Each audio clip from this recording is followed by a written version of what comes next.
उत्तराखंड ने जो देखा उसके बाद पूरा देश जो है कहीं ना कहीं गमगीन है और उसके बाद जिंदगी की तलाश लगातार जारी है। उत्तराखंड त्रासदी के बाद उत्तर प्रदेश और बिहार से काम करने उत्तराखंड गए लोग अभी तक लापता हैं और परिवार में सन्नाटा पसरा हुआ है। त्रासदी के बाद से इनका कोई सुराग नहीं लगा, जिस पर सरकार अपनी ओर से हर संभव कोशिश कर रही है। ये खास रिपोर्ट देखिए।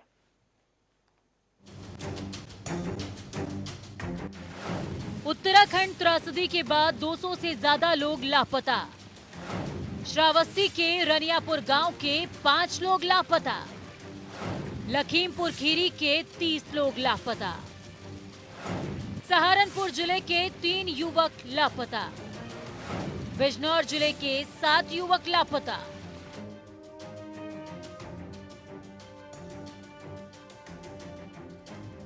उत्तराखंड त्रासदी के बाद 200 से ज्यादा लोग लापता हैं और इनमें से कई ऐसे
तो उत्तराखंड के चमोली जिले में ग्लेशियर टूटने से आए सैलाब ने बड़ा नुकसान किया।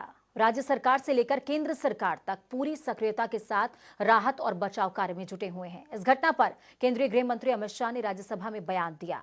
शाह ने बताया, बाढ़ से 13.2 मेगावाट की जल विद्युत परियोजना बह गई। अमित शाह ने कहा कि केंद्र सरकार की ओर से 24 घंटे निगरानी की जा रही है। राहत बचाव कार्य लगातार जारी है। दिनांक 7/2/21 को सुबह लगभग 10 बजे उत्तराखंड के चमोली जिले में अलकनंदा की एक सहायक नदी ऋषिगंगा नदी के ऊपरी जलग्रहण क्षेत्र में एक हिमस्खलन की घटना घटी। एजेंसियों के साथ साथ जिला प्रशासन, पुलिस और राज्य आपदा प्रबंधन विभाग भी राहत और बचाव कार्य में जुटे हैं। एसडीआरएफ की 2 टीमें भी राहत में और बचाव में कार्यरत है। राज्य स्वास्थ्य विभाग की 7 टीमें, 8 एम्बुलेंस, मुख्य स्वास्थ्य अधिकारी के साथ मौके पर गांवों के लिए रसद और जरूरी मेडिकल सामान हेलीकॉप्टर के द्वारा लगातार पहुंचाया जा रहा है। केंद्र सरकार द्वारा स्थिति को 24 घंटे उच्चतम स्तर पर निगरानी की जा रही है। माननीय प्रधानमंत्री जी स्वयं स्थिति पर गहरी निगाह रखे हुए बताया कि बाढ़ से निचले क्षेत्र में अब कोई खतरा नहीं है और साथ ही साथ जल स्तर में भी कमी आ रही है। केंद्र और राज्य की सभी संबंधित एजेंसियां स्थिति पर कड़ी निगाह रखें। ऋषिगंगा नदी के जलस्तर में अचानक काफी वृद्धि हो गई। ऋषिगंगा नदी के जलस्तर में वृद्धि के कारण आई बाढ़ से सेक्रेटरी जनरल 13.2 कॉपी। मेगावाट की कार्यरत छोटी जल विद्युत परियोजना पूरी बह गई। इस अचानक आई बाढ़ ने निचले क्षेत्र में तपोवन में धौलीगंगा नदी पर स्थित एनटीपीसी की निर्माणाधीन 520 मेगावाट की जल विद्युत परियोजना को भी नुकसान पहुंचाया है। उत्तराखंड सरकार ने यह बताया कि बाढ़ से निचले क्षेत्र में अब कोई खतरा नहीं है और साथ ही साथ जल स्तर में भी कमी आ रही है। केंद्र और राज्य की सभी संबंधित एजेंसियां स्थिति पर कड़ी निगाह रखे हुए हैं।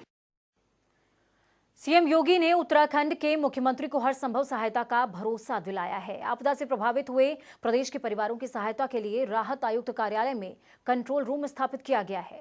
यूपी के 2 अधिकारियों को देहरादून भेज दिया गया और साथ ही स्थिति का जायजा लेने के लिए यूपी सरकार के मंत्री सुरेश राणा को भी निर्देशित किया गया है कि वो उत्तराखंड पहुंचे और हालातों का जायजा लें।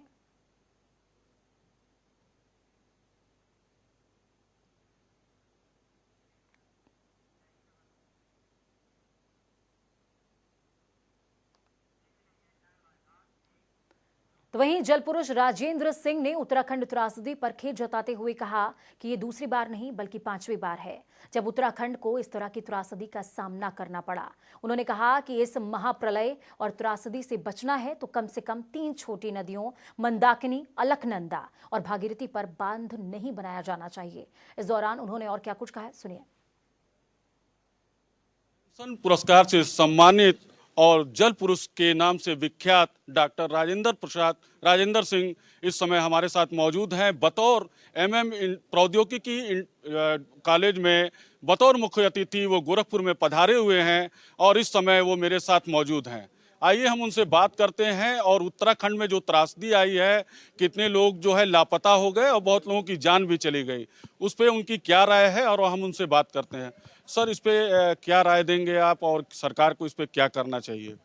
देखिए, मैंने सरकार को बहुत पहले से ये कह के रखा कि अलकनंदा, मंदाकिनी और भागीरथी ये तीनों नदियां सेस्मिक जोन में हैं। सेस्मिक जोन का मतलब होता है कि वो भूकंपग्रस्त क्षेत्र हैं। उन पे जब भी आप कुछ बड़े काम करोगे, बड़े बांध बनाओगे, बड़ा कुछ भी कंस्ट्रक्शन करोगे, तो उसकी जो फॉर्मेशन है वो फ्रैक्चर्ड होगी और जब फ्रैक्चर्ड होगी तो उसमें जैसे ही पानी का दबाव बढ़ेगा या किसी भी तरह का दबाव बढ़ेगा, तो जैसा परसों डिजास्टर हुआ तपोवन के टूटने से, तपोवन प्रोजेक्ट के बहने से, वैसे विनाश और ज़्यादा होंगे। यदि हम भारत में विनाश को रोकना चाहते हैं तो कम से कम सबसे पहला step, first step, Alaknanda, Mandakini और भागीरथी पर अब नया निर्माण नहीं करना चाहिए। इन नदियों को अपनी आज़ादी के साथ, अपनी अविरलता, निर्मलता के साथ बहने की आज़ादी देनी चाहिए। तो सरकार को आप इसमें क्या राय देंगे कि सरकार कैसे इसको रोके? देखिए, सरकार के ऊपर कोई लायबिलिटी फिक्स नहीं होती। यदि इस पर जो 8 बांध नए बन रहे हैं, उन 8 बांधों को रद्द कर दें, उन बांधों को काम रोक दें और जो एक बड़ा बांध है टेहरी, उस पर इकोलॉजिकल, एनवायरमेंटल और नेचुरल फ्लो को इंश्योर कर दें। बस आप जो भारत पे आने वाला संकट है उससे मुक्ति मिल जाएगी। तो भारत पर जो ये विकास का विस्थापन, विकृति से विनाश हो रहा है, उसको यदि रोकना है तो आपको 3 जगह जो भारतीय आस्था और पर्यावरण की रक्षा के मुख्य बिंदु हैं, उनको ध्यान में रखकर हमारी अलकनंदा, भागीरथी और मंदाकिनी को बांध मुक्त करें। तो हमारे साथ इस समय थे डॉक्टर राजेंद्र प्रसाद, जिनको जल पुरुष के नाम से जाना जाता है, विख्यात हैं ये। तो इनका ये मानना है कि यह सरकार को ये निर्देश भी है कि किसी तरीके से जो है जो बांध है उसको रोका जाए और रोकेंगे तभी जो है निश्चित तौर पर ये लोगों की जान बचेगी और ये जो आपदा आती है उससे भी रोकथाम होगी। सुभाष गुप्ता, जनता टीवी, गोरखपुर। तो उत्तराखंड में ग्लेशियर टूटने से मची तबाही के बाद संगम नगरी प्रयागराज में भी अलर्ट घोषित कर दिया गया है। अफसरों से लेकर सरकार तक खास निगाह की जा रही है।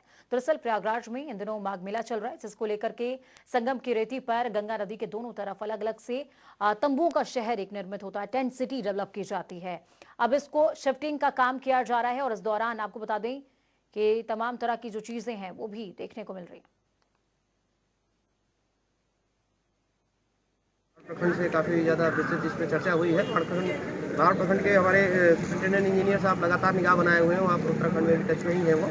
जैसे ही वहाँ से कोई हमारे पास कंक्रीट वहाँ से मिल जाती है, कल रात तक ऐसा कुछ नहीं था, कोई दिक्कत नहीं है। सुबह बाढ़ प्रखंड से बात कर लेते हैं, जो वो बताएंगे वाटर लेवल, उस हिसाब से हम लोग तैयार हैं और हम लोग पूरी तरह से तैयार हैं। अगर कोई भी एडवर्स सिचुएशन आती है तो हम लोग उससे निपटेंगे। अब ये चीज़ तो सुपरिटेंडेंट इंजीनियर जो बाढ़ प्रखंड है वो एग्जैक्ट हम लोग को डाटा दे देगा, लेकिन अभी कल रात तक की मीटिंग में हम लोग हाई अलर्ट पे थे, सभी लोग देखा गया है, सारे इलाकों को देख लिया गया है, लेकिन ऐसी कोई अभी पैनिक सिचुएशन है नहीं।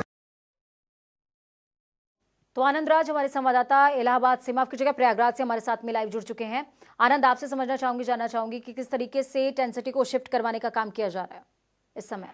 देखिए, उत्तराखंड की घटना सामने आई तो प्रयागराज जिला प्रशासन अलर्ट हो गया। आला अधिकारियों ने मीटिंग की और ये मीटिंग में तय किया कि जो जल स्तर है उसको एक एक पल की निगरानी की जाए, क्योंकि जल स्तर बढ़ने से जो तंबुओं का शहर इस वक्त बसा हुआ है, यानी माघ मेला चल रहा है, उस पर असर पड़ सकता है। तो इसलिए जो नदी यानी जो गंगा नदी है और जो तंबुओं की दूरी है तकरीबन 30 फीट दूरी होनी चाहिए, तो तंबुओं को थोड़ा 30 फुट दूरी के निर्देश दिए गए हैं। हालांकि जिला प्रशासन ने पहले से पानी को डाइवर्ट करने की कोशिश में लगे हुए हैं। अगर वो पानी बढ़ता है तो 60 से 70% बढ़ने की संभावना है, तो उसको लेकर जिला प्रशासन पूरी तरीके से अलर्ट है। और जिला प्रशासन ने, क्योंकि तंबुओं का शहर प्रयागराज में बस चुका है, उसके कल्पवासियों पर कोई असर ना आए उसके लिए खास निगरानी रख रखी है। कल्पवासियों को नदी से तकरीबन 30 फीट दूरी बनाए जाने की कैंप की तैयारी है। और जैसे ही पानी एक हफ्ते तकरीबन लगेगा, 3 से 4 दिन मान लीजिए, जैसे ही आने का सिलसिला शुरू होगा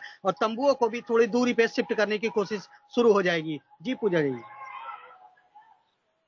तरफ से क्या कुछ कदम अभी तक उठा लिए गए हैं? क्या रेस्क्यू टीम वगैरह गठित कर दी गई है? आनंद, देखिए, जैसे ही उत्तराखंड के हादसे की बात सामने आई, क्योंकि प्रयागराज का संगम क्षेत्र 3 नदियों का क्षेत्र माना जाता है और इन तीनों राज्यों में जलस्तर बढ़ता है, तो जलस्तर बढ़ने पे जहाँ पे माघ मेला लगता है वो पूरा जलमग्न हो जाता है। बाढ़ आम दिनों यानी बाढ़ के समय में अगर जलस्तर कहीं भी बढ़ता है तो वो सीधा मेले पर असर आएगा। इसके लिए जिला प्रशासन ने SDRF और आपका सिंचाई विभाग और कई डिपार्टमेंट है जिसको खासकर इस निगरानी के लिए दिया गया है कि पानी की पल पल की जानकारी, कितने जलस्तर है, कितनी तेज बढ़ रहा है, क्या गति है, जलस्तर में क्या कमी आ रही, बढ़ रहा, किस ओर जा रहा है, ये सारी चीजों पे निगरानी रखी जा रही है। और लगातार, क्योंकि मौनी अमावस्या का स्नान है 11 फरवरी को, उसको लेकर भी जिला प्रशासन की चिंता है। अगर पानी बढ़ता है तो मेले पे भी असर पड़ सकता है, इसलिए जिला प्रशासन ने अपनी खासा तैयारी कर रखी है। चलिए ठीक है, बहुत बहुत शुक्रिया हमारे साथ जुड़ने के लिए, हम जानकारी साझा करने के लिए। अपना बहुत ज्यादा ख्याल रखें। तो ये हेल्पलाइन नंबर सरकार की तरफ से जारी किया गया है जिस पर आप संपर्क कर सकते हैं। घबराने की कोई भी जरूरत नहीं है।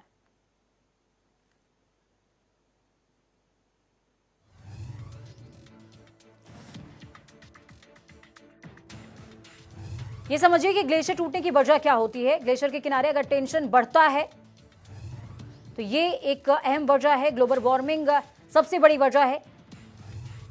बर्फ के नीचे भूकंप भी है तो भी ग्लेशियर फट सकता है। बड़ा ग्लेशियर 2 से 3 साल के अंतर पे टूटता ही टूटता है।